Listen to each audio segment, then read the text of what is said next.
Everybody, listen carefully. The Martians are coming this way. We must evacuate the city.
First time for some time that I have a studio space where I can actually use things like concrete. It was an opportunity, so I thought we'll try making things again.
I like the juxtaposition of the feather duster combined with the muffler. I'll probably cut open this a bit, even paint over the mark that I've just made.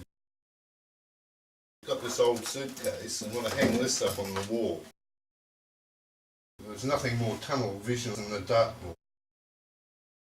loosened it up and brought this out. This is a discarded can with about an inch of paint at the bottom. I thought the paint would be liquid, but it was actually dried paint, and just opened up the can. Couldn't help but call it Blue Flower. I probably got a nail or something through here.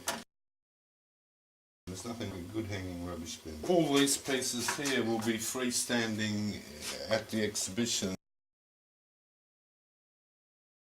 Give credence to mucking around rather than always following that if a job's worth doing, it's worth doing properly.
is a figure that I've made recently.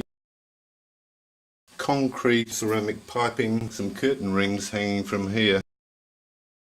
This piece I got in an op shop some years ago. I've since painted the red and the black here to highlight the bit that had been blown apart when it was originally fired. I thought it combined very well with the old tennis racket. The mug came from an opportunity shop. A bit of broken pot. You could have the experience of going for a walk along a footpath, quite an experience. If I go to Carlisle Street, the only things I'll see on the street is a parking sign saying you can do this but you can't do that. You can park here every Sunday of the 5th year. There's so much more order on the streets, to be a fluidity. This is virtually a sculpture of a painting. Every exhibition I go to, a painting is always a rectangle or a square. What are the possibilities of making a sculpture of a painting? Having the painting spill out, why should it be contained by the frame? Couple it with a touch of finery, but not have the finery as the perimeter. Break some of the rules, loosen it up a bit, investigate, digress, experiment. I've always thought it would be great to build a park using bricks and concrete and some timber and possibly having an earth mover, just mucking around with the space and letting something evolve. To build anything publicly, there has to be a submitted plan. While the plan is okay, it still doesn't allow any on-the-spot innovation, digression or evolution. When I came here, the place was totally white.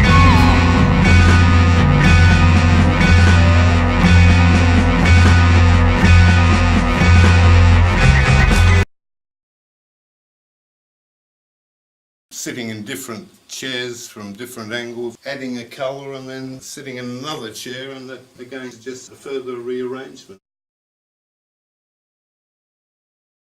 Trying to coordinate colour. Just looking at the shape of contemporary buildings, none have got any character, there's total anonymity. Their presence is in their height and quite dominating. They're the minimal form, but they're all powerful. They're the centre of everything, and they just don't relate or have no concern whatsoever with their surroundings or anything else. It's a pillar of power and a grand space.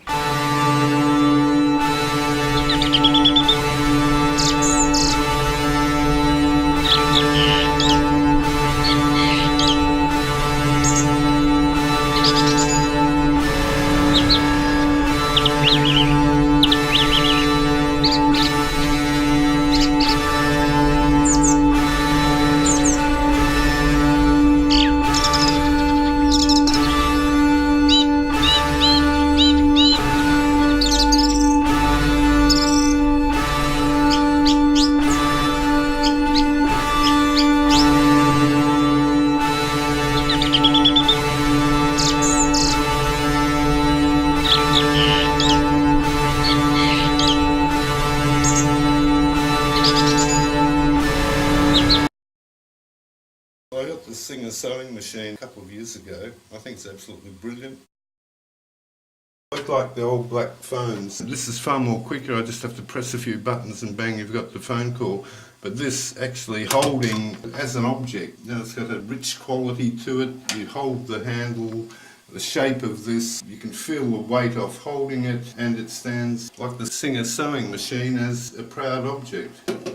Whereas this is just, there's no sense of touch. I don't feel any weight in this, even the shape of this as to this, that's again on a parallel with the cars. This is the more streamlined functional. Why is it forgotten about the qualities of rich and generous line or something that you enjoy actually touching? Dial things like that, you still feel touch there. When I tap a button with the end of my finger, it's a non-event. So many things now just tap with the finger. The sense of touch hasn't been exaggerated at all. It hasn't evolved at all. It's disappearing because you never actually feel or touch very much now. It's a tap with your finger, the edge of your finger.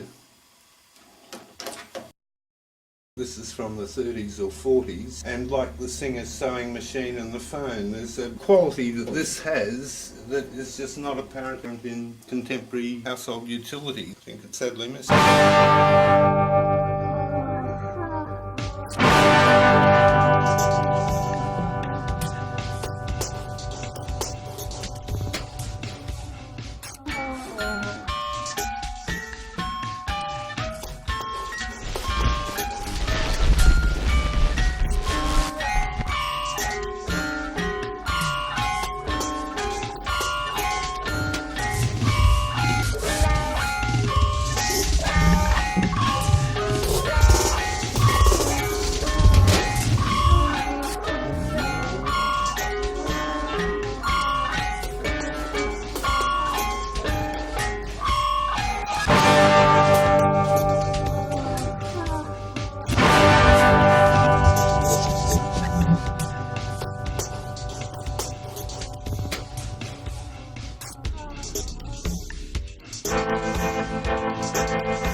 Society, well, cars are moving sculptures and moving paintings. So 40 or 50 years ago, they mightn't have been as good cars. Efficiency-wise, they certainly weren't. But there was a richness about the appearance of cars and colours that anybody would have seen when they walked down any roads 40 or 50 years ago. Now the essential shape is a wedge shape, pretty anonymous, and the colours are nondescript. I went to Ballarat about 6 weeks ago, and driving through Ballarat, a friend and I was marvelling at some of the buildings, but it was all the buildings that were made 100 years ago, nothing that had been made in the 20th century.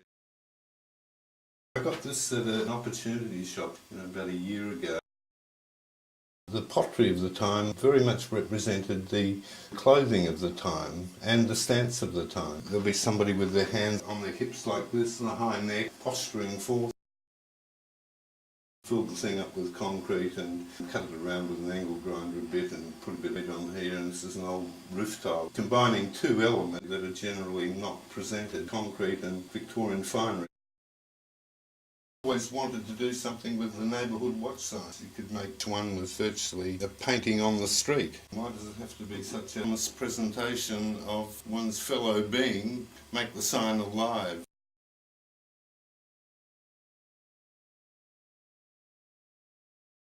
Old building sites, when they put the bin outside, I grabbed it. They throw away links of timber and that, and I assemble things from that. And buy some things, but mainly just things that I collect and rearrange. Yeah, recycle things. Actually, I got this from an op shop. The image, I don't know who did it or where it came from, but I've painted over it, around it, and tried to bring it to life. It's got one of the canvas is torn, and it's got so many coats of enamel paint on it from so many colours. It's almost quite solid. It's got a touch of finery with the quality piece here. It's filling out of the framework so it's not contained within. Two main streets, there's these big posters with rather sinister eyes, and it says Big Brother is watching. It's straight out of 1984, perhaps George was 17 years out. The message that it sends forth, Big Brother on the street. The language that is used now, there was one saying, crush your thirst, and it's grab this and grasp that and get your fill. Now the biggest sign at night in the centre of Melbourne is Hitachi. Isn't that Japanese? All these things are getting bigger and grosser. Walking down the street in the 19th century would have been a rich richer experience. You look at old photographs and films of Melbourne, certainly they had advertising, but that was tucked back and the lettering was richer. The allowance for artists to do anything, you've got a submission through a bureaucratic system. Commercial artists have the use of a billboard and seem to be given free hand. You could have a sculpture on every street corner. Other cultures in earlier times seem to value and cherish sculpture much more. I don't think art is particularly relevant in contemporary society. I think commercial art is the powerful unit. You knew the society of the block of flat. You're much more aware of your fellow tenants, and there was something of a neighbourhood, if not a camaraderie. That seems to have disappeared, far more anonymous now. They used to call a place an apartment, then it changed to a flat, and now it's called a unit. Well, it's just the very word unit. You can't get anything more unalive than the word unit.